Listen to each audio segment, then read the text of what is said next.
and figuring things out on their own. And there's like a really high correlation in our businesses out in the field with the guy that like, you don't need to be told how to take a ladder off a truck. It's time for bookkeeping, beer, and BS. I actually want to talk about what Rob wrote in his message. He said, the best you'll see from someone is in the first 2 weeks they work for you.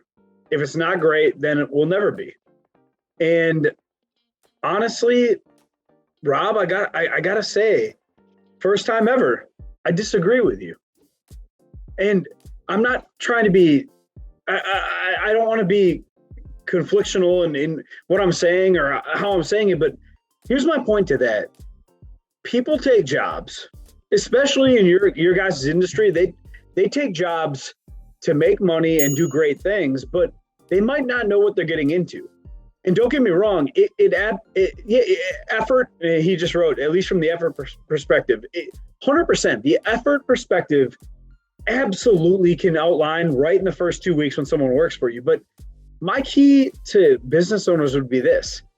It is important to know that if you bring somebody on, what they're going to do for you is going to be a direct correlation to the leadership that they have within your organization. So you could bring somebody on that's failed 3, 4, 5 times in a row, and they might start off slow.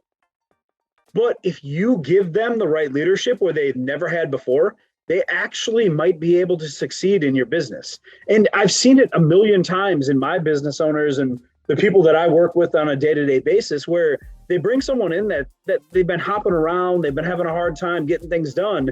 And if you have a plan, you have a systematic approach to how you want to do business day in and day out, the right people will follow that business, but it might not happen in the first 2 weeks. And sorry, 100%, we did not lead or transfer. It's being addressed now. Yeah, no, I wasn't addressing you directly, Rob. I don't know if that was meant to type to me, but I guess my point is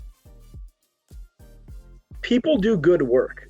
People that are passionate about what they want to get done, they do it day in and day out. And sometimes they have bad leadership and that leads to bad results. We all know, we can all agree, everybody on this call can agree, bad leadership, you have nothing. You have no business, you have no plan, you have nothing. You have to lead people. But I don't know if I would put so much onus on people and the impact they make in the first 2 weeks. Because at the end of the day... Here's my only thought, Cory, is when it's I would even argue against Rob and say it's faster than that.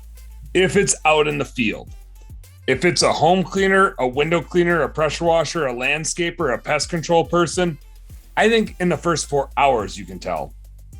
There's a certain mentality with a doer, right? In that type of role, that it's not about a work ethic and an attitude isn't about training.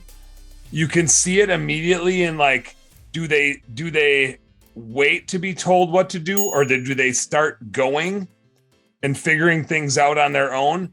And there's like a really high correlation in our businesses out in the field with the guy that like, you don't need to be told how to take a ladder off a truck. You unstrap a bungee cord and you take the ladder off the truck, right? Right. You need to be told how to go around the house, and should you start at the top window or go to the bottom window? Should you start here? Should I start with the ladder? Or should I start with the pressure washing? Like there's an order of operations, but most of them have watched the training videos and so they already know how to do that.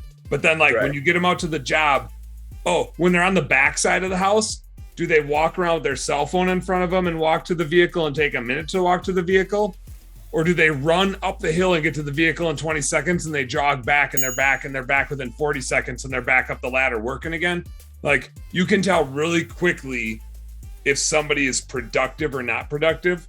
And that's actually a challenge I have in my bookkeeping business is I have some people like that where I can tell who does that. We have production rates that track, and it's like, I can tell when they're just time tracking, but they're probably looking at ESPN or YouTube or whatever. And I can tell who's like they're running with a mouse, right? Right. And there's just people that know how to be super productive and just crank work out. And there's people like, well, I'm here for this long. and I'm going to be here for this long. So I'm just going to like make it comfortable.